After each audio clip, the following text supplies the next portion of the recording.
जब हमला हो रहा था गुरुद्वारे पर तो एक बुजुर्ग ने बाहर आके हाथ जोड़े और कहा, गुरु तेग बहादुर हिंद की चादर, यहां हमला ना करो बच्चों। उन्होंने उसको देखा और पकड़कर उसको आग लगा दी। उसका एक 14-15 साल का बच्चा था, उससे देखा नहीं गया, वो अपने पिता को बचाने के लिए आया। तो जब वो आया तो उन्होंने ये नहीं देखा कि पिता के प्रति अपना फर्ज पूरा कर रहा है, वो बोले एक और सिखड़ा मिल गया, इसको भी आग लगा दो। वो बच्चा जलाया गया, 60% जला था, बच सकता था, लेकिन पुलिस ने उसको हॉस्पिटल नहीं ले जाने दिया, सेवादारों को उसको पानी नहीं पिलाने दिया।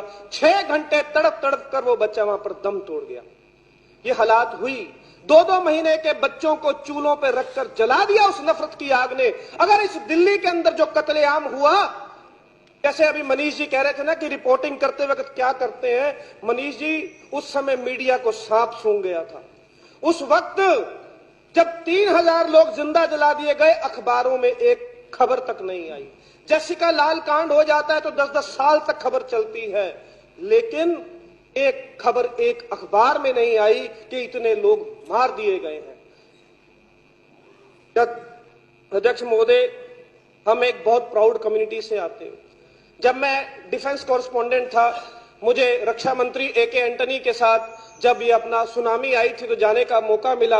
हम लोग अंडमान निकोबार में, कार निकोबार में हमारा इंडियन एयरफोर्स का बेस, वहां में गया था। वापस आते वक्त हम लोग सेलुलर जेल देखने गए।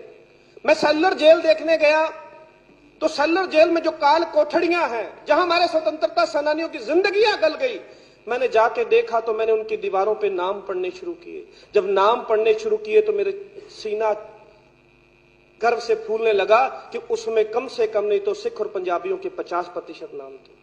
हमने कुर्बानियां की हैं, लेकिन मैं इसलिए कहना चाहता हूं कि एक दर्द है, एक पीड़ा है, कहीं ना कहीं वो बार बार उठती है। कभी कहते हैं पंजाब में ये हो जाएगा, कभी कहते हैं यार ये मसला क्यों उठ रहा है। ये दर्द है, इसको समझना पड़ेगा। हम इस पे बोलना भी नहीं चाहते, इंसाफ करने की बात तो बहुत दूर की बात है। 1965 की जंग हो, पाकिस्तान ने हमला किया, ऑपरेशन जिब्राल्टर था, और वहां का पाकिस्तान का सेना का प्रमुख कहता था, क्योंकि पैटर्न टैंक दिए थे अमेरिका ने उसको, कि बोले ये इनविंसिबल है, हिंदुस्तान की जो फौज है उसको तोड़ नहीं पाएगी। उसने कहा सुबह की नाश्ता मैं अमृतसर में करूंगा और रात का खाना मैं दिल्ली में खाऊंगा, मुझे कोई रोक नहीं सकता। जब ये बात आई, इतिहास गवाह है, किताबें हैं, कैप्टन अमरिंदर सिंह की भी एक किताब है, वो उनके एडीसी थे उस वक्त। उन्होंने कहा, हमारे जो सेना के प्रमुख थे उन्होंने कह दिया कि मोर्चा जो है थोड़ा ब्यास के आगे लगा लीजिए, लेकिन लेफ्टिनेंट जनरल हरबख्श सिंह ने कहा 1947 में गुरु नानक का जन्म स्थान छूट गया, पंजा साहिब छूट गया, ननकाना साहिब छूट गया, अब क्या अमृतसर भी हमसे छूट जाए? नहीं, हम पाकिस्तान की फौजों को यही जवाब देंगे। और उन्होंने मोर्चा संभाला, उन्होंने छातियों पर एंटी टैंक माइंस बांधी और पाकिस्तान के टैंकों से टकरा गए और उनका परकच्चा उड़ाकर कब्रिस्तान बना दिया। बॉर्डर जैसी फिल्में बनी। 1965 की जंग हुई, 1971 की जंग हुई। लेफ्टिनेंट जनरल जगजीत सिंह अरोड़ा, जिन्हें बांग्लादेश वार का हीरो कहा गया, अभी हमारे प्रधानमंत्री गए थे बांग्लादेश तो एक उनको तस्वीर दी गई जिसमें जब 93,000 पाकिस्तान के फौजियों ने सरेंडर किया था और बांग्लादेश की वार जीती थी तो वो लेफ्टिनेंट जनरल जगजीत सिंह अरोड़ा की थी। लेकिन 84 में उस लेफ्टिनेंट जनरल जगजीत सिंह अरोड़ा के ऊपर हमला हुआ।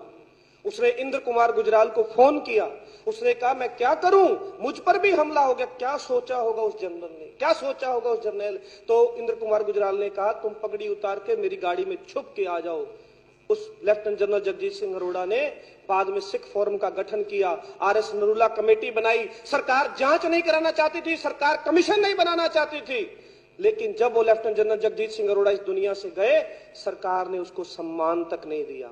ये कांग्रेसी सरकारों का ऐसा व्यवहार था उस हीरो के लिए। मैं कहना चाहता हूं कि 84 का कत्लेआम हुआ, ये दंगा नहीं था, ये नरसंहार था, ये हिंदू और सिख नहीं लड़े थे, ये सरकारी कत्लेआम था। और इस सरकारी कत्लेआम को नानावटी कमीशन की रिपोर्ट ने भी माना। सर, सबसे पहले वेद मारवा कमीशन बना और वेद मारवा कमीशन ने क्या किया, बड़ी ईमानदारी से काम शुरू किया। उन्होंने सारी पुलिस थानों के रोजनामचे जब्त करा लिए कि भाई क्या शिकायत आ रही थी, लेकिन उस समय की पुलिस ने जब वो रिपोर्ट देने वाले थे उनका कमीशन भंग कर दिया। रंगनाथ मिश्रा कमीशन बना दिया। रंगनाथ मिश्रा कमीशन ने सबको बचा दिया, जब सबको बचा दिया तो रंगनाथ मिश्रा को राज्यसभा भेज दिया गया। ऐसा इंसाफ के साथ किया गया। आमोद कंठ जैसे लोग जिन्होंने उस वक्त एक ग्रुप कैप्टन थे एयरफोर्स के, वो अपने परिवार को बचाने के लिए बाहर आए, उसकी गिरफ्तारी की तो आमोद कंठ को राष्ट्रपति से वीरता पुरस्कार दिलवा दिया गया, जो अभी अदालत ने 3 साल पहले कहा कि शर्मनाक है। बात यह नहीं कि मारे गए, बात यह नहीं कि इंसाफ नहीं हुआ, बात यह है कि दोयम दर्जे का नागरिक होने का एहसास कराया गया। मुझे खुशी है, मैं राजनीति में नहीं आना चाहता था, लेकिन अरविंद केजरीवाल